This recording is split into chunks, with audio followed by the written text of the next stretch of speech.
हमारी गाड़ियाँ तो चल रही है, कौन कह रहा है गाड़ी क्यों सीज कर दोगे? ये कह रहा, आप कह रहे हो गाड़ी सीज कर दोगे? किसने कहा? लो जी, लो आपके सामने तो कह रहा है सारी गाड़ियाँ सीज ये भी कर दो। आप इसे मना कर दिया इन्होंने, यही है सारे जितने भी खड़े हैं। इसकी गाड़ी क्यों सीज होगी बेचारे की? ये क्या आपके सामने ही तो कह रहा, पुलिस कह रही है। अरे ये क्या, ये बता तो रहा है कौन कह रहा, बताओ। झूठ बोल रहा है क्या? आपने आने गाड़ी से वापस भेज दिया। नीतियों के विरोध में आज दिन बुधवार 8 अप्रैल को अपने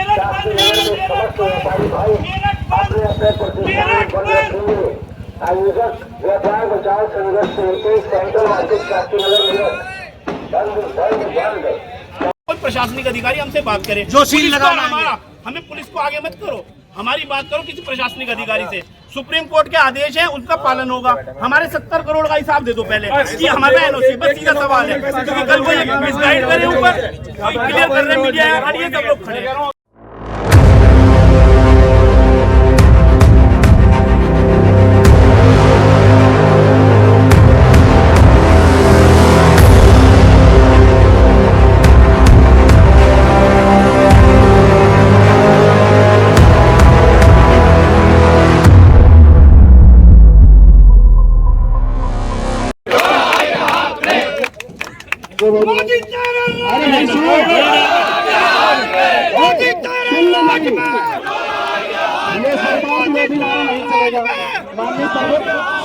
जीतू नागपाल जी, आप सपा में हो, आप अपनी राजनीति वहाँ जा करिए। राजनीति नहीं सफाई की राजनीति मत करना। राजनीति नहीं कर रहा मैं, ये व्यापारियों के हित का मामला है, यहाँ कोई पार्टीबाजी नहीं चलेगी। बाजी नहीं कर रहा मैं, सब जो हित की बात हो रही है ये पार्टीबाजी नहीं होगी। ये पार्टीबाजी यहाँ करोगे तो आगे हम भेज देंगे। व्यापारी है तो व्यापारियों से वार्ता के लिए हम लोग खड़े हैं।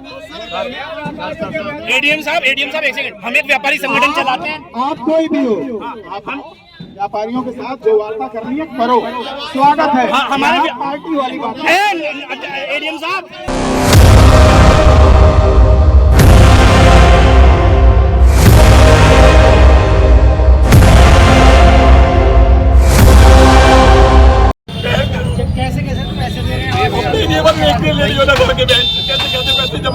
बैठ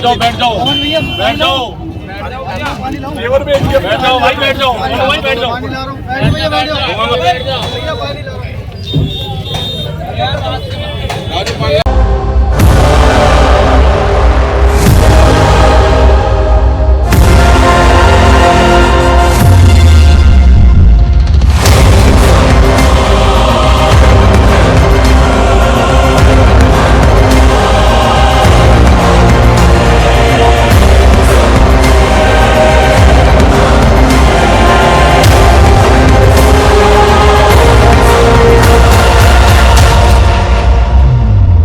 मेरठ की सेंट्रल मार्केट में आज 44 भूखंडों पर हुई सीलिंग की कार्रवाई ने पूरे शहर का ध्यान अपनी ओर खींच लिया। सुप्रीम कोर्ट के आदेश के अनुपालन में आवास विकास परिषद के द्वारा की गई इस कार्रवाई के दौरान बाजार में भारी पुलिस बल तैनात रहा और बड़ी संख्या में लोग मौके पर जमा हो गए। कार्रवाई के बीच एक व्यापारी के अचेत हो जाने की घटना ने माहौल को और संवेदनशील बना दिया। जिन प्रतिष्ठानों पर सील लगाई गई उनमें अस्पताल, स्कूल और विवाह मंडप जैसे जरूरी संस्थान भी शामिल हैं, जिससे आम जनजीवन पर भी असर पड़ने की आशंका है। व्यापारियों ने स्पष्ट किया कि वे न्यायपालिका का पूरा सम्मान करते हैं और उनका विरोध सुप्रीम कोर्ट के खिलाफ नहीं है। उनका कहना है कि वे नियमों का पालन करने को तैयार है, लेकिन 70 करोड़ रुपए जमा करने के बाद भी इस तरह की कार्रवाई उनके लिए चिंता का विषय है। इस घटनाक्रम के बीच व्यापारियों ने 9 अप्रैल को मेरठ बंद का ऐलान किया। हालांकि ये समय सिर्फ विरोध का नहीं बल्कि समझदारी और संवाद का भी है। ये घटना हमें एक महत्वपूर्ण संदेश देती है। कानून का पालन हर नागरिक की जिम्मेदारी है, तो वहीं प्रशासन की जिम्मेदारी है कि वह संवेदनशीलता और संवाद के साथ निर्णय लागू करे। विकास और नियमों के बीच संतुलन ही एक बेहतर समाज की नींव रखता है।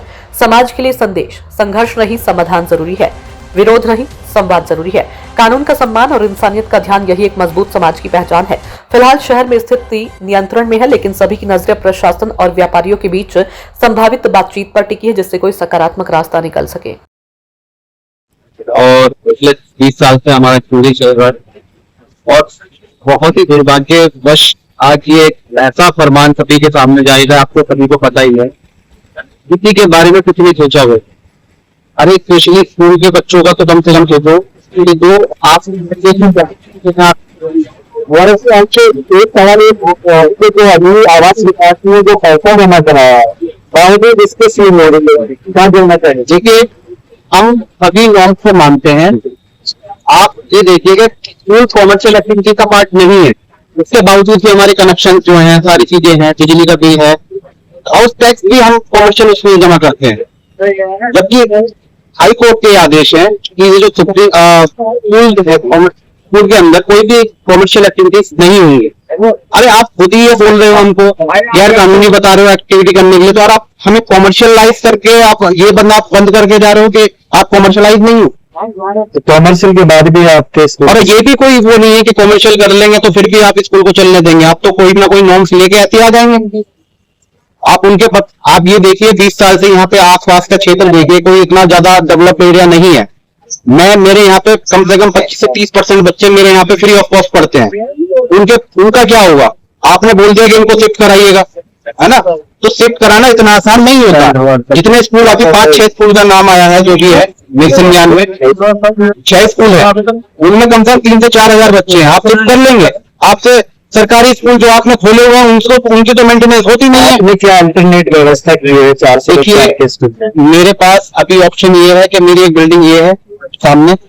मैं फिलहाल जितना मैं अभी पेरेंट्स को कोऑपरेट कर रहा हूँ, पेरेंट्स भी मुझे कोऑपरेट कर रहे हैं क्योंकि बहुत टाइम से जुड़े हुए हैं और सेंटिमेंट्स भी जुड़े हैं उनके मेरे साथ। पूरा स्टाफ मेरे साथ है और किसी को भी स्टाफ को मैं बोलना चाहूंगा कि किसी को घबराने की जरूरत नहीं है। मैं आपके साथ खड़ा हूँ। आज हम सुप्रीम कोर्ट जा रहे हैं, अपनी पिटीशन फाइल कर रहे हैं सभी स्कूल्स मिलके, और देखते हैं ऊपर वाला जो भी कहेगा अच्छा है, ठीक रिजल्ट ठीक ले। हमारा तो सिर्फ इतना कहना है इसमें, हम पहले दिन से इस चीज के पक्ष में हैं कि सरकार को इसमें पहल करनी चाहिए, और जो सरकार के नुमाइंदे हैं, जो सरकार को ठीक तरीके से समझते हैं, वो और आप भी अगर समझते होंगे तो जो संसद है वो कानून बनाने की जगह है, जो विधानसभाएं हैं वो कानून बनाने की जगह हैं। तो सरकार अगर इसमें समय रहते संज्ञान इसका ठीक तरीके से ले लेती अगर, तो सरकार कानून बना के इनकी मदद कर सकती थी। लेकिन आज भी अगर सरकार कानून बना दे, जैसा मैं कल भी बोल के गया था, तो निश्चित रूप से यहाँ के व्यापारियों को लाभ मिलेगा। आप बताइए, चारों तरफ ऐसा हो रहा वीराना सा, ये जगह ऐसी थी जो हमेशा दिन से लेकर रात तक यहाँ पे चहल पहल रहा करती थी। लेकिन आज के समय संगीनों का साया है, पुलिस फोर्स खड़ी हुई है और सब लोग अपने प्रतिष्ठानों को बंद होते हुए देख रहे हैं। तो ये दुख का समय है, और इस दुख के समय में हम प्रतिनिधि होने के साथ साथ, चूंकि हम यहीं के रहने वाले हैं, तो हम लोग यहाँ पर इनके पास इसीलिए आए कि कम से कम इनके साथ दुख में तो शरीक हो लें, और जो मदद हमसे बन पड़ेगी उसके लिए मेरी अपने माननीय अखिलेश यादव जी से, राष्ट्रीय अध्यक्ष जी से सुबह भी वार्ता हुई, तो उन्होंने ये कहा कि अगर वकील से संबंधित या वहां पर कानूनी रूप से संबंधित कोई मदद करनी होगी तो उस मदद को भी समाजवादी पार्टी करेगी, और इनकी मदद चाहे किसी तरीके से करें वो करेंगे। हमने ये भी कहा कि अगर आने वाले समय पर जैसे जनता चाह रही है, अगर समाजवादी पार्टी की गवर्नमेंट बनी जो बनने जा रही है, तो बनेगी अगर, तो हम लोग कुछ रास्ता निकाल के इनकी मदद करेंगे। जब आप पता कर लीजिए अयोध्या का आप पता करिए, इन्होंने 5-5, 6-6 बार लैंड यूज चेंज कर करके अपने बड़े उद्योगपति साथी, जो बड़े बड़े लोग अयोध्या में जमीनें खरीद रहे हैं, उनका लैंड यूज कई बार चेंज करके उनको लाभ दिया है, और हर बार कैबिनेट में लाकर और उसके बाद सरकार उसमें लैंड यूज चेंज कर दे रही है। तो जिस तरीके से अयोध्या का लैंड यूज चेंज किया इन्होंने, इसी तरीके से यहाँ मेरठ में भी लैंड यूज चेंज करके, और सरकार अपना पक्ष लेकर सुप्रीम कोर्ट जाती, अगर माननीय न्यायाधीशों के सामने सरकार इस पक्ष को सही तरीके से अगर रखती, तो आज जो ये स्कूल, अस्पताल, ये प्रतिष्ठान, छोटे छोटे व्यापारियों का व्यापार खत्म हो रहा है, ये नौबत नहीं आती। और हम फिर कहना चाहते हैं, सरकार को ये सोचना चाहिए, यहाँ तो भगवान राम जी के नाम पे अरुण गोविल साहब सांसद बने हैं, और अयोध्या में जब ये लोग चेंज करके और अपने लोगों को, बड़े लोगों को लाभ दे सकते हैं, तो यहाँ पर भी लैंड यूज चेंज करके सरकार को यहाँ के प्रतिष्ठानों को बचाना चाहिए। न केवल प्रतिष्ठान, अब तो इसकी जद में अस्पताल भी आ गए, मरीजों को शिफ्ट किया जा रहा है, स्कूल भी इसकी जद में आ गए, जो हमारे यहाँ मंडप थे कुछ वो मंडप भी जद में आ रहे हैं, और इसके बाद आगे भी इनकी कार्रवाई उस तरह की चलेगी। तो उसके लिए सरकार को पहल करनी चाहिए और जनप्रतिनिधियों को इनका साथियों का समर्थन करना चाहिए। विधायक जी, इतनी बड़ी कार्रवाई चल रही है, आप व्यापारियों के साथ खड़े हैं, लेकिन भाजपा का कोई प्रतिनिधि यहाँ पे नहीं है। देखिए, मैं फिर कहूंगा एक बात, वो पता नहीं किस चीज से डरे हुए हैं। हम लोग जनता के प्रति उत्तरदायित्व है हमारा, हम जनता के चुने हुए प्रतिनिधि हैं, तो हमें जनता की बात कहना और जनता की बात जो सही है उसको सही जगह पर पहुंचाने के लिए ही चुना गया है। मान लिया मैं किसी सदन का सदस्य हूं, जैसे विधानसभा का मैं सदस्य हूं, तो उस विधानसभा में विपक्ष में अगर मैं हूं तो यहाँ के लोगों की बात, उस आवाज को वहां पर ना उठाऊं तो मेरे विधायक बनने का क्या फायदा। और जो सत्ता पक्ष है वो सरकार के रूप में मदद करती है, विपक्ष जो है वो आवाज उठाता है जनता की आवाज उठाता है, तो सरकार को अगर वो सही बात हो सुननी चाहिए। तो अगर सरकार इसमें सही तरीके से आज भी संज्ञान ले ले और इसका लैंड यूज चेंज करके हरीश साल्वे जैसे बड़े बड़े लोग, बड़े बड़े न सीटों के मुकदमे लड़े जाते हैं वहां पर, तो यहाँ पर आम आदमी का जब नुकसान लाखों लाख लोगों का हो रहा है और इससे आम जनजीवन प्रभावित हो रहा है, तो सरकार को बड़े वकील अपनी तरफ से करके और करने के बाद में इसकी सुनवाई लैंड यूज चेंज करके करवानी चाहिए। और फिर हम कहना चाहते हैं इनसे, ये बताइए कि जब आपने 70 करोड़ रुपया आपके कंपाउंडिंग के नाम पर इनका साथियों का जमा करा लिया, 70 करोड़ रुपया, आज उसकी जवाब देने के लिए आवास विकास या सीनियर अधिकारी क्यों नहीं है यहाँ पर। उन सीनियर अधिकारियों को जवाब देना चाहिए कि जब इतना मोटा पैसा जिसका पहले से नुकसान हो रहा हो, जिसका पहले से सारी चीज लुट जा रही हो, और उन लोगों के आप सोचो प्रतिष्ठानों पर पैसे भी ले लिए हो और आज सील लग रही हो और उसके बाद में ध्वस्तीकरण की कार्रवाई आगे बढ़ सकती है, तो उसके लिए तो क्या नाम सरकार के लोगों को सामने आना चाहिए और आकर बोलना चाहिए।